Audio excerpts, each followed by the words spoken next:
On the first day after our high school graduation exams, my brother got into a fight with someone and ended up in the hospital. The injured party was our state's top exam scorer, an impeccably well-behaved and adorable academic genius. To show my apology, I gave my brother a harsh scolding. 3 months later, that same well-behaved genius led a group of people to brawl with students from our school in the back alley. Who the hell dares to steal our basketball court? Oh my god, the well-behaved top student persona just collapsed. First, my younger brother, Leo, got into another fight. When I arrived at the hospital, I couldn't find him immediately. Instead, the first person I saw in the hospital corridor was a guy making a phone call. I'm fine, just got punched twice. That kid hits pretty hard. The boy faced the wall, his voice hoarse as if choking back tears. After speaking, he sniffled softly. I stole a glance and saw him raising a hand to rub his eyes. His fair, delicate eye sockets immediately reddened. His entire expression looked heartbreakingly fragile and innocent. How pitiful, someone actually made him cry. That boy looks about my younger brother's age. I felt a pang of compassion and handed him a pack of tissues. Hey, are you okay? The boy who had been facing the wall, interrupted mid-thought, turned to look at me in surprise. Only then did I realize how tall this boy was. With him looking down, I barely reached his brow line. This height difference put me at perfect eye level with him, his eyes glistening with moisture, appearing exceptionally clear and bright. His bewildered gaze held a vacant, vaguely innocent expression, somehow reminiscent of a confused puppy. I extended the tissue forward. He cleared his throat with a cough, preparing to speak. My brother's voice rang out behind me. Thank you, doctor. Thank you. I'll be going now. Clutching his jaw, my brother bowed repeatedly as he backed out of the doctor's consultation room. Turning around and spotting me in his line of sight, his pitiful expression instantly twisted. Fine, Ethan Hayes, you're still here? Don't move. Got the guts to fight me again. He pointed furiously in my direction and charged forward. While I was still bewildered, the boy behind me yanked me aside. My brother grabbed him by the collar directly. The boy lowered his eyes slightly, his voice hoarse and lacking some of its usual force. I don't want to fight you. What right do you have not to fight me? My brother's tone was fierce, clearly bullying the weaker one. I couldn't stand it any longer and rushed forward. I smacked my brother on the back of his head. Leo Miller, shut your mouth. Leo clutched his head with an ow, just about to explode in anger. But the moment he saw it was me, he froze instantly, toning down his temper. Chloe. After he called out that Chloe, I distinctly felt a surprised gaze land on me. No need to look, it definitely belongs to the boy next to me. Sigh, this is so embarrassing. The boy I randomly comforted on the street turned out to be the victim beaten up by my own younger brother. Well, my brother has a rather impulsive personality. I walked from the boy's side over to my brother. Ethan Hayes gave me a quiet glance but said nothing. I feel somewhat awkward. I apologize on behalf of my younger brother. By the way, where are you hurt? We'll cover the medical expenses. Leo stomped his feet. Chloe, does he look injured to you? I'm the one who got hurt. Shut up. You're constantly causing trouble for me. Can't you just behave for once? I turned to glare at Leo. The elder sister authority I've held since childhood made him too intimidated to fight back. Standing aside, not daring to speak, only glaring resentfully at Ethan, Ethan said, no need, I'm fine. It's alright, let's exchange contact information. If anything comes up, just message me. I'm really sorry. I pulled out my phone. Ethan hesitated for a moment, but in the end, he exchanged numbers with me. With an apologetic smile, I dragged my brother by the ear and walked out of the hospital. 2. At the hospital entrance, Leo was shouting and making a scene, grumbling that getting his ear pulled at 18 was so humiliating. I was both angry and amused. Oh, so picking fights looks cool to you, does it? Tell me, why were you fighting? That punk stole my in-game item. He actually acted like he had a point. He kept gesturing wildly, as if that would help me understand. Game loot is fair game, but does that mean you have to beat people up for it? And you even made the kid cry. Leo stopped his angry movements in surprise, looking at me. Ethan cried? No way. Ethan Hayes actually cried? What's wrong? Boys are human too. What's the deal with crying? That kid's so well behaved, obviously obedient and sensible. You think everyone's as tough-skinned and pain-proof as you? Always talking about fighting all day? Just then our Uber arrived. I nudged Leo to hurry up and get in the car. Leo clearly had something to say, but seeing my angry expression, he swallowed his words. Just as I was about to get in the car, I happened to see Ethan standing behind me. His expression, well, how should I put it? It was complicated, like someone who'd been poked in a sore spot, looking somewhat embarrassed. I hadn't expected this guy to be right behind me. I couldn't tell if he'd overheard what I'd just said about him. Facing his gaze at this moment, I forced a smile and immediately ducked into the car. 3rd, my younger brother just finished his college entrance exams this year. 3 years of high school had bored him nearly to death. Who would have thought that on the very first day after the exams, he got into a fight? Sure enough, wild horses after casting off restraints shouldn't be given too much freedom. I reported to my parents about my brother's achievements on the first day after his entrance exams ended. They immediately sent over a pile of IELTS prep books, saying, since he has nothing to do anyway, make him take the IELTS this summer. Chloe, you supervise him. Got it, I replied, then promptly dumped the stack of test papers and English books in front of Leo. Leo groaned dramatically. I can't stay in this house for another second. Then go ahead and leave, I said as I swung the door wide open. My mother had her second child early, so Leo is only 4 years younger than me. But growing up, my little brother wasn't afraid of our parents, he was afraid of me. Leo's wailing stopped abruptly. Without saying a word, he silently carried his books back to his room. Who did he think he was fooling? Did he really think I couldn't handle him? Leo stayed home for a few days because I had strictly forbidden him from pulling stunts like last time, so by 10 o'clock every night, he had to obediently go home. They wouldn't even let him go to internet cafes. One day I got off work early and didn't see him when I returned, so I immediately made a phone call. Go on, push from the left. What are you guys doing? Hurry up and take down the tower. Sigh, a bunch of noob teammates, can't carry them. The noisy background sounds in the internet cafe definitely had Leo contributing his share. Leo, where are you? Holy crap, it's my sister. Leo let out a curse, then the voice on the phone suddenly cut off. Seriously, you dare hang up on me?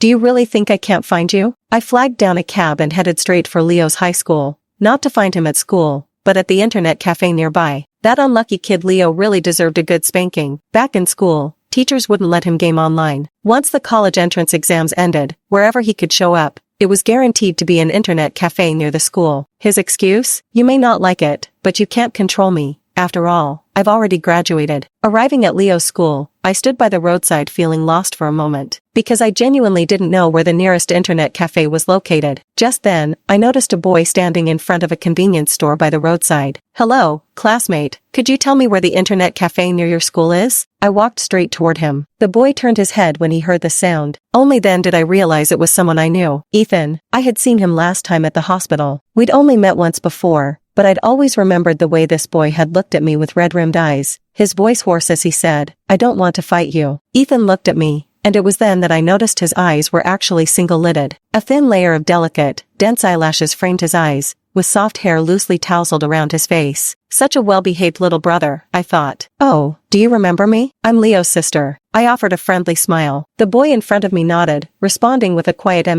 Boys at this age tend to be reserved and shy. Yeah, completely normal. I smiled. Actually, I'm looking for Leo. He went to an internet cafe to play games. Do you know where there's one around here? I do, Ethan nodded, pointing across the street toward me. Go straight from here, about 50 yards. He's at Terminal 35. Got it, I said, surprised that Ethan had given me Leo's exact location. I was slightly surprised. To express my gratitude, I grabbed a pack of Capri Sun from the convenience store and shoved it into Ethan's arms. Thanks, this is for you. Ethan. 4. As expected, I found Leo at Computer Station 35 in the internet cafe across the street. The kid was wearing headphones, gripping his mouse, and shouting excitedly. Noticing my arrival, he jumped like a startled rabbit. Ah, Chloe, just let me finish this round, just one. Have you memorized your SAT vocabulary yet? You're about to start college and you're still so childish. What do you know? A man remains a boy at heart until death. A boy? More like a little brat, if you ask me. Leo trailed behind me with his head hung low as I scolded him. After we stepped outside, we ran into Ethan again, seeing the row of Capri Sun tucked under his arm. I felt an inexplicable sense of relief. Look at him, same high school graduate, yet here he is in front of the convenience store keeping up with current affairs through the news. Now look at you. Leo's expression immediately turned utterly shocked. Are you kidding me? This guy was playing League of Legends next to me 10 minutes ago. Leo was being too loud. Afraid Ethan might hear, I quickly covered his mouth. Ethan's footsteps paused as he passed by us. Found it? Huh? He's actually initiating conversation with me? Yeah, found it. Thanks. No problem. Ethan showed a faint, soft smile, his eyes slightly crinkling with sincerity and youthfulness. Oh, if only Leo could be half as obedient as Ethan. I sighed, not noticing the fiery glare Leo was directing at Ethan. Leo returned home like a bird with broken wings. Tian gazed sorrowfully at the world beyond her cage. I don't think any high school graduate has suffered as miserably as me. Nor do I think any elder sister has suffered as miserably as me. His complaints were echoed by my own. When stepping out to buy groceries to serve this lord of mine, I encountered my former high school English teacher, Mrs. Hayes, at the neighborhood gate. She warmly took my hand and asked how I'd been doing. You must have graduated from college by now. Where are you working? Not yet. I stayed at my alma mater for graduate school and am currently doing a summer internship. That's wonderful, that's wonderful. I wish my child could be half as capable as you. I do happen to know that Mrs. Hayes has a son, around the same age as Leo, apparently. Just as expected, the conversation smoothly shifted from my post-graduation plans to Mrs. Hayes' child. Mrs. Hayes mentioned that her son is also graduating from high school this year. With such an outstanding teacher for a mother, he's bound to achieve excellent results. Ah, don't mention it. He caught a cold during those joint exam days and still hasn't recovered after it ended. I didn't know how to comfort her about that. Thankfully, Mrs. Hayes suddenly had a sparkle in her eyes at that moment. Hey, Ethan, come here. Ethan? What a familiar name. I turned my head and saw a familiar figure walking over with a basketball in his arms from not far away. Thin single eyelids, with a pair of beautiful eyes shining with a clear, gentle light. Ethan? He's the son of my high school English teacher? 5. Ethan came before us. Mrs. Hayes was already chatting with him. Where have you been? You're all sweaty? Just finished playing basketball. Your cold just got better. Go upstairs and change your clothes. Wipe off your sweat. Don't get sick again. Ethan responded with an "oh," obediently following his mother's words. Just as he was about to leave, Mrs. Hayes called him back. Hey, wait. This is my former student. Just call her Chloe. Ethan finally turned his gaze toward me. That look, inexplicably, carried a hint of teasing. I was just about to say we've met before, when my little brother ended up putting him in the hospital. Unexpectedly, Ethan spoke first. Nice to meet you, Chloe. His voice was clear and bright, carrying that uniquely youthful quality that made it particularly pleasant to hear. Hearing him call me by my name like that somehow made me feel unexpectedly bashful. I forced a dry laugh, not daring to look at Ethan. Mrs. Hayes insisted on dragging me to her home for a visit. Her neighborhood was just across the street from mine, very close, barely a 10-minute walk. Unable to decline such earnest hospitality, I had no choice but to follow Mrs. Hayes back to her place. Ethan answered the door. He had already changed into fresh clothes. Seems like he had just showered and washed his hair, looking all fresh and clean, appearing even more tidy and handsome. Noticing me following his mother, he paused mid-motion while drying his hair. Make yourself comfortable, I'll get you some water. Mrs. Hayes turned and headed straight to the kitchen, leaving Ethan and me alone in the living room. After an awkward silence, I decided to break the ice. I heard you caught a cold during the entrance exams? Yeah, that's really unlucky. Ethan gave me a somewhat surprised look. I hastily explained, oh, no, I meant, forget it, I don't even know what I should explain. Fortunately, Mrs. Hayes came out with water just then, preventing the atmosphere from becoming even more awkward. Chloe, I'm taking the students to summer camp in a few days. Would you mind looking after Ethan for me? What? I widened my eyes in astonishment. Ethan, sitting across from me, also looked over upon hearing this. No need to go to too much trouble. Just bring him meals every day. As long as the boy doesn't starve to death, it's fine. I can order takeout, Ethan chimed in. Takeout isn't healthy. Seeing the mother and son about to argue over the meal issue, I quickly agreed. 6. Anyway, there's already a hungry Leo waiting to be fed at home. Cooking for one is cooking, and cooking for two is cooking just the same. On the first day that Mrs. Hayes went out with the summer camp, I knocked on Ethan's door with my lunchbox in hand. He was wearing headphones, his other hand still clutching a phone. No mistake, he should be playing video games. I lifted the lunchbox in my hand. I came to bring you food. Your mom asked me to earlier. He paused for a moment upon seeing me before quickly covering his phone. The headphones delivered a furious roar. Damn it. Who the hell went AFK? Me, that damned, familiar voice of my pain-in-the-neck little brother. Thank you, Chloe. Come on in, Ethan replied with a trace of guilt in his expression, like a child caught by adults. His pitch-black, sparkling eyes darted a swift glance at me. Me, never mind, boys will be boys, playing games is perfectly normal. He sat across from me eating, bite by bite, with an exceptionally graceful and quiet demeanor. I saw his drooping eyelashes fluttering like butterfly wings. He didn't even look up at me until the very end. Just before leaving, I asked, by the way, what would you like to eat tomorrow? I'll cook for you. Whatever, I'll eat anything you make. Easy to please. I nodded with a smile. The next day, when I went to deliver the meal again, Ethan opened the door swiftly. Didn't play games today? No, studying. You're still working hard even after finishing the exams. That's really commendable. I gave a compliment. Ethan curled the corners of his lips and eyes. After delivering meals to him numerous times, Ethan and I gradually transitioned from polite formality to comfortable familiarity. 7. Mrs. Hayes, who led the summer camp, occasionally messaged me, asked me about Ethan's recent situation, and and I'll tell you honestly, that kid hasn't run out to play video games, but stays home studying instead? Yes, he's been so well behaved. Madam, your son is truly a blessing. You're making it sound unbelievable. He's quite the troublemaker. Nothing well behaved about him at all. Maybe we'll grow up right after high school. I suppose Mrs. Hayes would have told me more about Ethan, but she was very busy. The phone call lasted less than 10 minutes before ending. The weather has shifted these past few days, with rain falling at night. The next day when I went to deliver food, Ethan took a long time before opening the door. The moment he opened the door, I could tell something was off about his expression. I touched his forehead and realized he was running a fever. After playing ball yesterday, I showered and went to bed, but forgot to cover myself with a blanket at night. Ethan explained in a hoarse voice, his eyes rimmed with an unnatural flush at the corners, drooping weakly and looking exceptionally tender. I took Ethan to the hospital. When we got there, his temperature was measured at a whopping 102 degrees Fahrenheit. Start with fluids, then observe if the fever flares up again tonight. The doctor told me to pick up my medication. When I returned after getting the medicine, I saw Ethan sitting alone on the bench in the hallway, and 4 bag hung by my side. Chloe, don't move. I'll go buy you some congee. Did you skip breakfast again this morning? Ethan blinked a couple of times, tacitly acknowledging it. I sighed, oh, you. After buying the porridge, I sat with him waiting for the 4 drip to finish. 4 bags of saline solution took until afternoon to finish dripping. Ethan closed his eyes wearily as soon as he got in the car. Take a nap, I'll wake you when we arrive. I could see him struggling to hold on even while getting the 4 drip. Ethan gave an acknowledging hum, shut his eyes lazily, and immediately drifted off to sleep. 8. As soon as I got home, Ethan happened to wake up. Sitting in the passenger seat, he glanced outside the car. This isn't my neighborhood. This is my home. Worried Ethan might run a fever again tonight,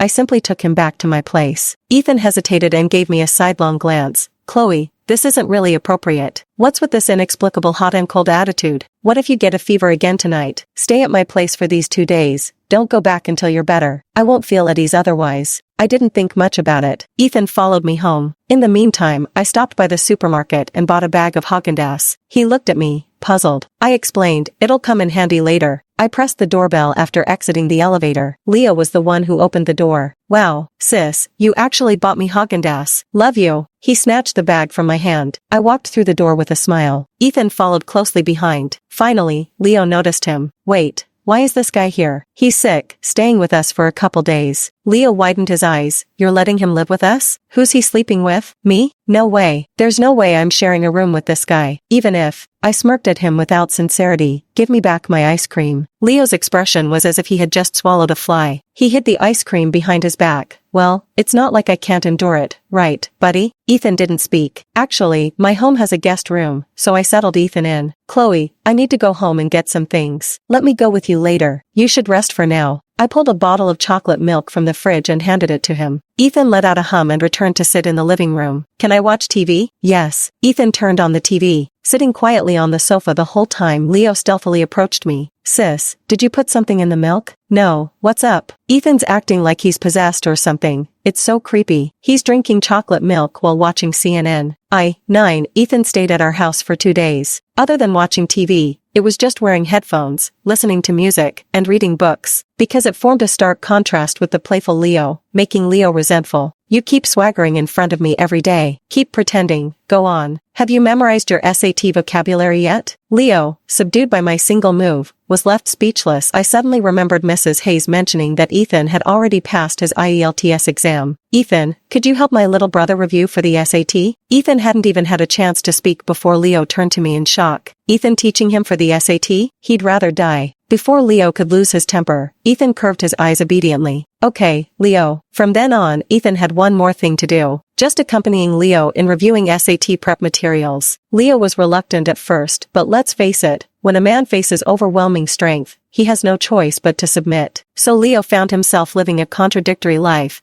disliking Ethan yet having to rely on him. Alright, go play, I'll clean up. After finishing the meal, I asked my 2 younger brothers to go rest. Just as I stood up, Ethan took the bowls and chopsticks from my hands. I'll do the dishes, Chloe. No way, Ethan is a guest. I refuse, Ethan said. We're so close already. Don't always treat me like an outsider. Not treating me like an outsider? Then do you want to be considered one of us? Leo couldn't help but snap back. Ethan and I were both taken aback. All eyes immediately shifted to Leo, who was acting all high and mighty. Congratulations to Leo for winning a one-day kitchen tour experience card. 10. The day before the joint exam results came out, Ethan went back to his own home. Leo sighed in relief, finally free from his torment. After the joint exam results came out, Leo scored nearly full marks. He earned the privilege to go traveling and strutted around smugly in front of me. Before I could even give him a beating, the sound of a band and cheers erupted from the neighboring community. In the evening, news spread through our community's homeowners group chat. The state's top scholar lives just in the neighboring community, named Ethan Hayes. Leo's good mood lasted less than a day before Ethan ruined it. Perhaps he never expected that the person he fought with on the first day after the joint exams was our state's champion. That's hilarious. Now I have even more reason to beat him up. Next, it's time to fill out college applications and choose schools and majors. After everything was settled, I received a message from Ethan. Only then did I realize he'd gone traveling too. I'll bring you back a souvenir. That was all he left me with. Meanwhile, I checked Leo's Instagram again. TSK. Only through comparison can one truly feel the sting. Still, having Doyen as a younger brother isn't so bad. In the blink of an eye, August came to an end. No matter how much Leo wanted to remain carefree, he had to drag himself to the freshman orientation at his new school. Yet surprisingly, he chose a university in the south. My graduate school, on the other hand, is up north. I wonder if it's because he's about to start college. I've become more sentimental lately, actually worrying that I might get bullied during graduate school. If anything happens, just call me or our parents. By the way, Ethan is in the same city as you.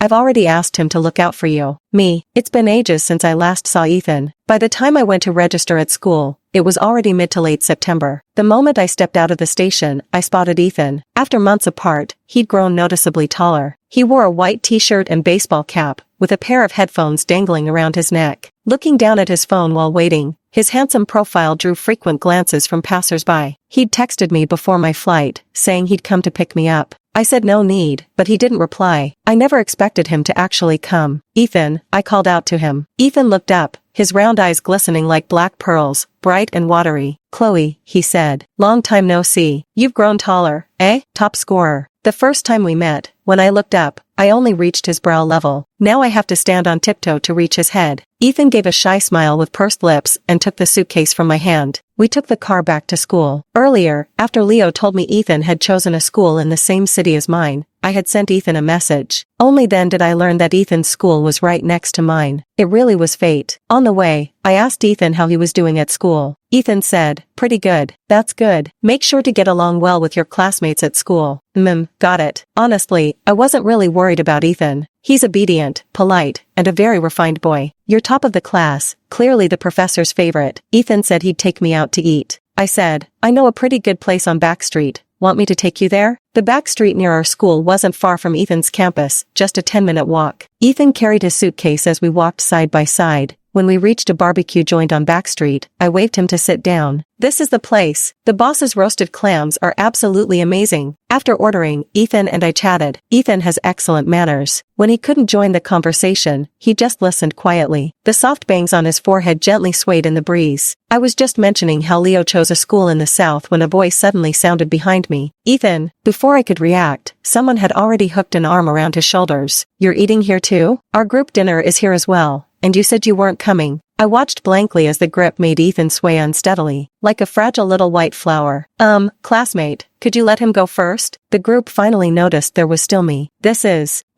Oh, I'm Ethan's friend, from the school next to yours. Ethan was about to explain. I spoke up first. Bro, Ethan actually has such a pretty friend. Hi, I'm Ethan's roommate. The guy reached out to shake my hand. Before we could make contact, Ethan smacked his hand away with a sharp slap. She's not my real sister, he added. Everyone was stunned. I sensed the shift in the atmosphere and quickly tried to smooth things over. Ah, yes. How's Ethan behaving at school? That's probably every parent's common habit. Listen, obedient? Oh, obedient. Our Ethan here, you wouldn't know, is incredibly obedient. Both our advisor and the dean adore him. Last time Ethan even took us to compete against the neighboring department. It was, let's just say the results were disastrous. What competition? I asked curiously. Basketball. A basketball match. Oh, I remember there's a public basketball court near the back street. It's always packed with people playing every day. During summer vacation, Ethan loved playing basketball. Boys should be more lively and cheerful, I smiled and looked at Ethan. Ethan coughed awkwardly. For some reason, even the tips of his ears turned red. Just, playing around casually, 12 said. Ethan's roommates didn't have the heart to interrupt us. After dinner, Ethan walked me back to school. Goodbye. Study hard. Ethan hummed in agreement. After the official start of the semester, my coursework gradually became more demanding. Ethan occasionally reached out to me, mostly asking what I was doing, then mentioning he was playing basketball at the backstreet court, and inquiring if I had time. He sent me several such messages, but I never had time to say yes. Finally finding some free time on Friday afternoon, I thought of Ethan. I asked him where he was, but he didn't reply. Chloe, I'm going to the backstreet to print some materials. Wanna come?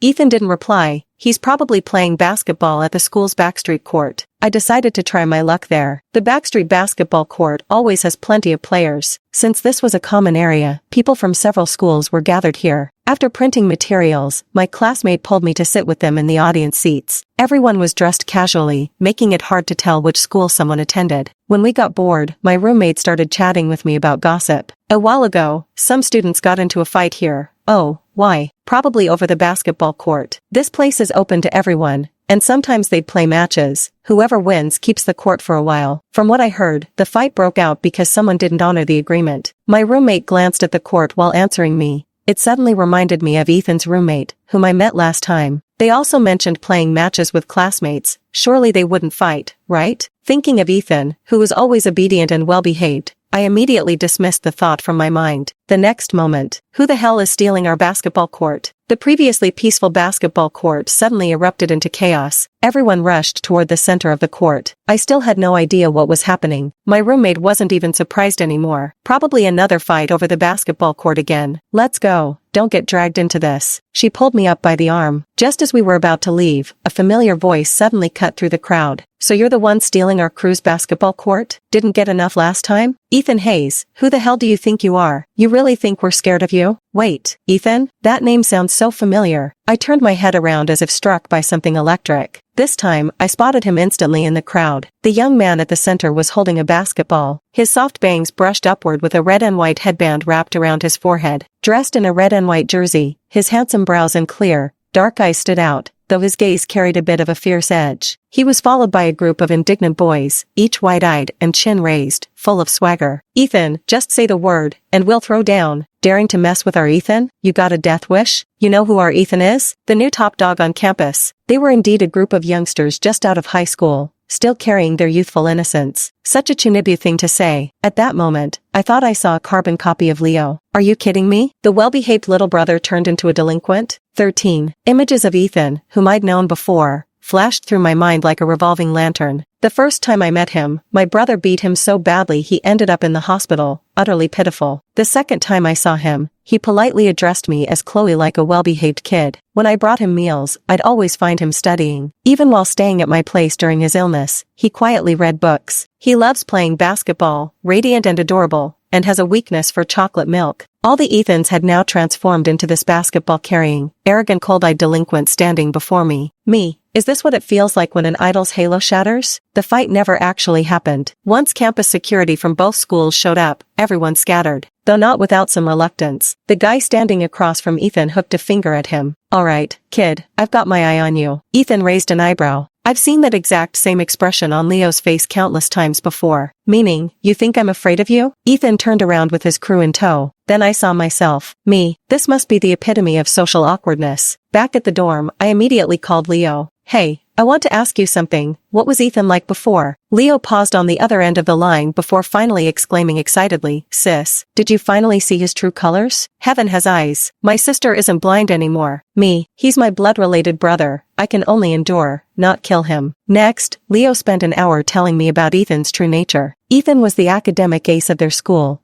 consistently holding the top rank in his grade year after year. Because he excelled so much in his studies and was well-liked by the teachers, many disapproving students would secretly provoke Ethan. Ethan wasn't the type to swallow insults. Whoever dared to challenge him got beaten up. Throughout his 3 years in high school, he fought not just students from his own school but also outsiders. And the thing was, he always won. After that, nobody dared to mess with Ethan anymore. Being smart wasn't the main point, the real kicker was being academically brilliant while also knowing how to throw down. Do you know how well he studies biology? Every punch lands perfectly, he beats people until there's no visible injury yet the pain is excruciating. Absolutely brutal. Last time he hit me, I was hurting for days. Luckily he caught a cold, so I managed to get a couple punches in too. Fair trade. Leo sounded smug on the other end. That last time he mentioned was right after our entrance exams when he sent someone to the hospital. Hearing his final remark suddenly made everything click for me. Wait, if Ethan was so amazing, how could my little brother have beaten him to tears? It was because he had a cold, the sniffles were from having trouble breathing, the eye rubbing and redness, that was him feeling miserable with the cold. Me, right at that moment, my phone rang. It's Ethan's message. Chloe, I just saw your text. Was playing basketball earlier.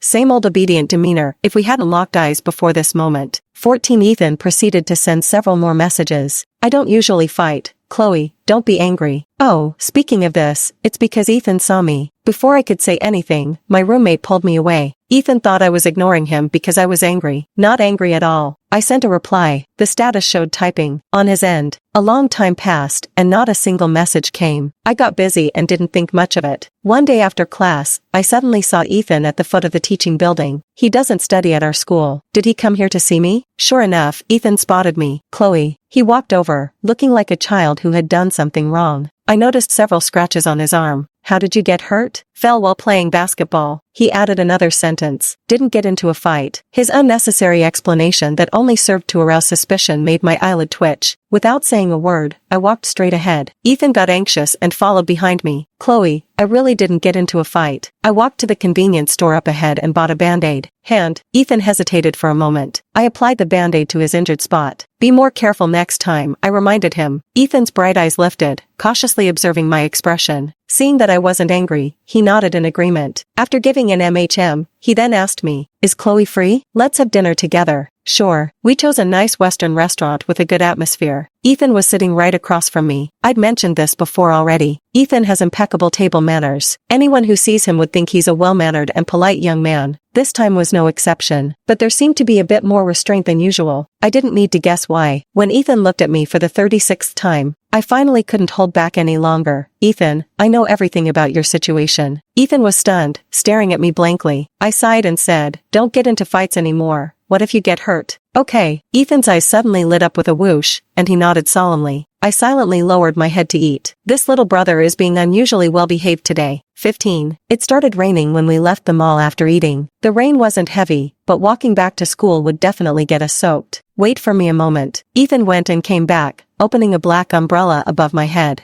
I looked up and met Ethan's smiling eyes. Let's go, Chloe. The way back to school usually isn't this long, but today, for some reason, it felt like it took forever. We walked side by side, our shoulders occasionally brushing against each other. Ethan's breathing was so light I could barely hear it, and I noticed his umbrella-holding arm was stiff. He seemed a little afraid of me. Just as we reached the school, the rain stopped. Alright, I'm here. You should head back early too. Goodbye Chloe. I watched as Ethan walked away. I started taking deep, gulping breaths. What's going on? Making me breathe softly too. Ethan remained just as usual, sending me a message whenever he had free time, seeming like that same well-behaved, obedient younger brother who excelled in studies. The fact that Ethan could fight didn't change my impression of him. A boy must possess at least the strength to protect himself. As long as he doesn't become a weapon to harm others, then it's fine. And for some reason, I felt Ethan would listen to me. But, within just a few days, I was proven wrong. I learned from Ethan's roommate that he'd gotten into a fight. I was also summoned to the student disciplinary office. When I arrived at Ethan's school office, I happened to see Ethan standing against the wall. He glanced at me, then averted his gaze. This scene felt somewhat familiar. Before coming, I had already learned the cause of the incident. It was still about the basketball court incident from last time Ethan and his friends won the bet for the basketball court.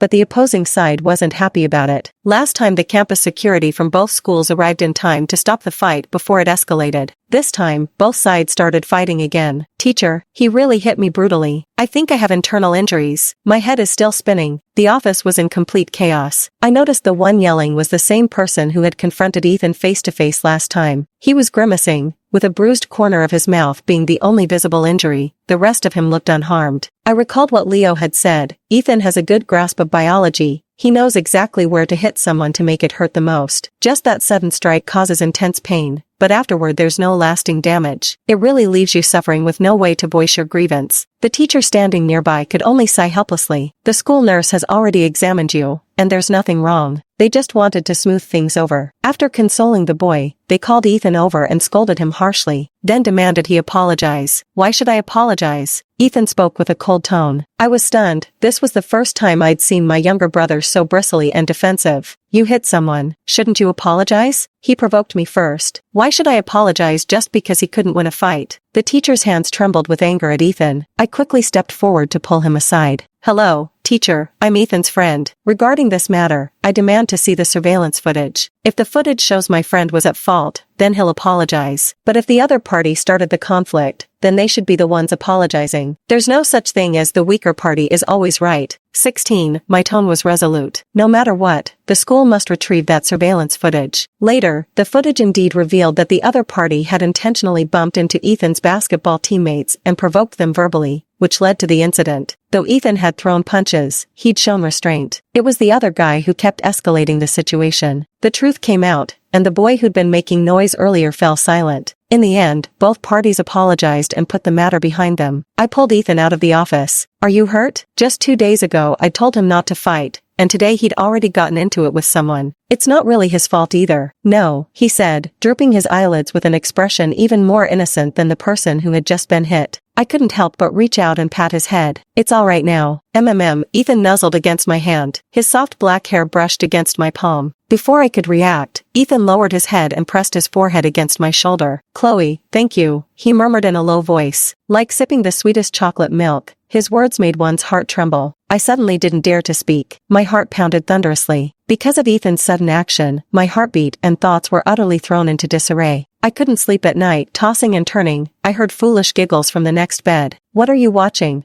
I peeked out through the bed curtain at the opposite side. My roommate looked at me with a smug anti-smile. The campus hottie turns into a sweet puppy for love. Sister, I volunteer. This summary somehow matched exactly how I was feeling at that moment. Me, sorry to bother you. Ever since I realized I might have inappropriate feelings for Ethan, I've always felt a bit guilty whenever I faced him. Fortunately, Ethan just started his freshman year and was quite busy. He didn't reach out to me as often as before, which actually gave me some space to breathe. When Ethan sent me a message, the first snow of the year had just begun to fall. What are you doing, Chloe? My coursework has been relatively light recently. I found a part-time tutoring job. Every day after 7 in the evening, I spend 2 hours working. By the time I saw Ethan's message, I had just finished and boarded the subway back to campus. I'll come pick you up. No need to trouble yourself, it's just a 10-minute subway ride to school. I'll be there soon. Even so, I still saw Ethan when I came out of the subway exit. The snow was falling quite heavily. He was wearing a long coat, wrapped in a scarf, holding a black umbrella. At the very moment I saw him, for some reason, my heart immediately settled into calm. Ethan even draped his scarf around my shoulders. It's so cold, Chloe. Aren't you freezing? His scent suddenly filled my nostrils. I shook my head numbly. I will remember for a lifetime those days when he held an umbrella for me as we walked. 17. Winters in the north darkened sooner. The snow also fell more frequently. After Ethan picked me up for a week straight, I genuinely began feeling guilty. You really don't have to come pick me up every day. I can manage on my own. Ethan remained silent. This might have been the first time I'd refused him, so behind his thin, single eyelids, his gaze was unmistakably displeased. The next day after class, as I exited the subway station, indeed, Ethan wasn't there. Amidst the feeling of loss, there was also a touch of self-mockery. By 10 in the evening, the road back to school had grown very quiet. The streetlights were dim, and the small woods on either side looked somewhat eerie. As I walked on, I suddenly sensed that something wasn't right. Glancing back discreetly, I spotted a stranger following behind me. My heart skipped a beat as I quickened my pace, only to find the person tailing me now catching up.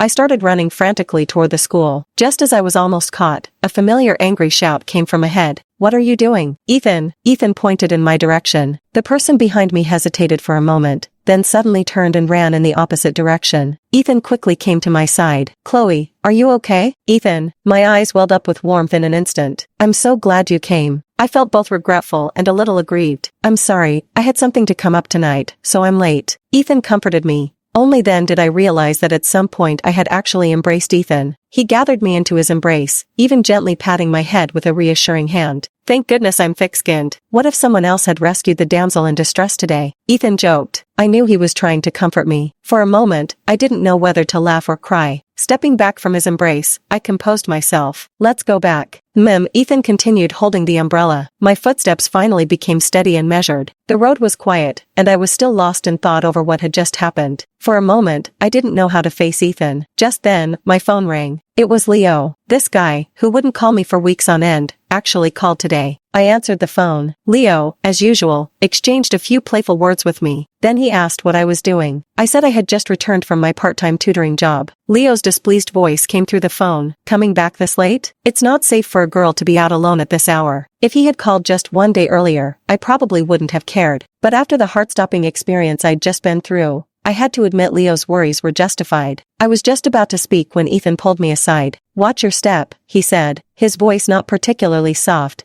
amplified by the surrounding silence. And those words unmistakably reached Leo's ears. Wait, isn't that Ethan by your side? You're still together this late? He came to meet me at the subway exit. Coming to pick you up so late at night. Is this guy trying to hit on you or what? The moment Leo's angry words escaped his mouth, both Ethan and I froze simultaneously. What nonsense are you spouting? I'm hanging up. I'll call you back later. After ending the call, I suddenly realized how defensive my reaction had been. Ethan seemed like he wanted to tell me something, but we had already reached my dorm building. Afraid Ethan might see through me, I quickly slipped upstairs. 18. Back in my dorm, my heart was still racing wildly. After finally calming down, I called Leo. My explanation to him was full of loopholes, and Leo quickly caught on, firing back a single sentence. Hey sis, are you not into that guy, are you? Me, truly a blood-related brother from the same womb. I stammered, unable to get a word out. Leo was the first to object. No way, I don't approve of this marriage. Ethan is my sworn enemy. You want my sworn enemy to be my brother-in-law? I might as well just die. I'm not mad at Leo, I'm just embarrassed. Leo, what nonsense are you talking about? Just because I have these little thoughts doesn't mean Ethan does too. Leo snorted coldly in response. Sis, Ethan has ulterior motives toward you. I could tell back when he stayed with us during summer vacation. Ugh,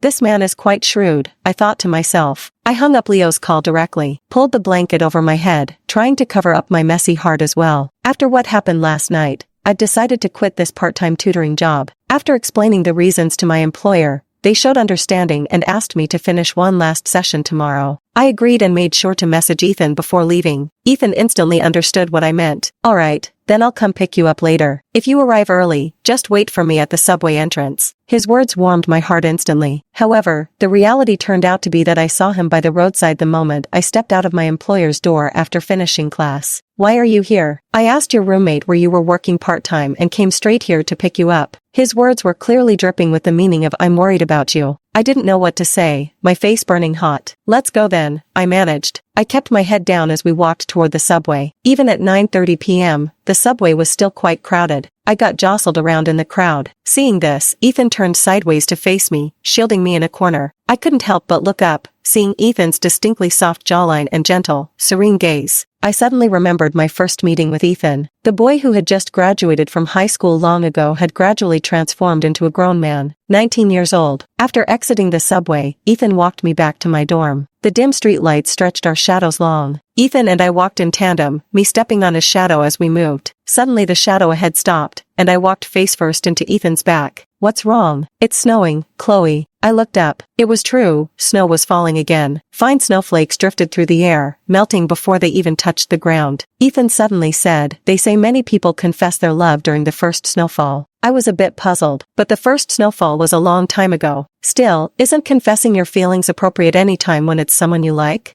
Ethan suddenly turned to look at me. His eyes appeared particularly dark and bright under the streetlight. I suddenly realized something, my breath catching. Are you going to confess to me? Would you accept it? Ethan replied swiftly, his tone completely serious. If I shook my head, those earnest eyes would surely droop, just like a dejected abandoned puppy. Before I could respond, Ethan said, I like you. Go out with me, Chloe. Me. Seriously, why is this so corny? This little brother is playing dirty. Ethan was still waiting for my reply. I remember that day I didn't speak, only nodded. Ethan and I officially started dating. For me, his identity shifted from the boy next door to my boyfriend. For Leo, it was a transformation from sworn enemy to brother-in-law. When he returned for winter break, he learned about it. All the howls of protest and objections suddenly changed after Ethan played a round of games with him. I was a little curious, so I quietly asked Ethan. Nothing much, just promised to gift him the latest in-game skin release. Me, definitely a blood-related brother. For now, only Leo knows about Ethan and me. But every winter and summer vacation, Ethan would conveniently drop by our house. At first, I thought he just wanted to see me. Until the day after his college graduation, when he sat right in front of my parents with his diploma. Uncle, Auntie, actually Chloe, and I have been dating for 3.5 years. Here's my ID card, family background information, diploma. Me, my parents. Later, Ethan pulled the same trick in front of his mom. When my high school English teacher saw me standing with her son, she immediately rolled up a magazine and smacked us. Damn brat, how dare you chase after your mom's student? Ethan wanted a graduation trip, so I took time off to accompany him. Chloe, you're so sweet. Over these years together, Ethan rarely called me Chloe anymore. Later I realized it was his boyish pride at play. He wanted to prove his growth and responsibility in front of me. Of course, there were exceptions. Thank you, doctor. Thank you, doctor. I'll be going now. Chloe. By the time Ethan called my name, I was already so exhausted I couldn't even lift a finger. Dimly aware of him stroking my hair, I responded with a drowsy murmur. What's the matter? Ethan called me Chloe again, then muttered something I couldn't quite catch. Too exhausted to respond properly, I could only nod and murmur in agreement. When I woke the next morning, I found a ring on my finger. My groggy thoughts finally cleared. I also remembered what Ethan had said last night. It turned out to be, Chloe, will you marry me? Ethan woke up a little later than I did, nuzzling habitually into the crook of my shoulder. Chloe, you're awake. You must be exhausted after last night. Me. After Ethan regained consciousness, I asked him about the ring. Last night you gave your nod. You're not thinking of backing out now, are you? Ethan eyed me warily. Not aloud. I couldn't help but laugh. Please, who could resist such a sweet and adorable young wolf dog? Our last stop on the trip was a very famous church. Ethan and I wrote words carrying beautiful wishes in the wishing book. May Chloe and I love each other forever, year after year. May Ethan and I love each other forever, year after year. The end.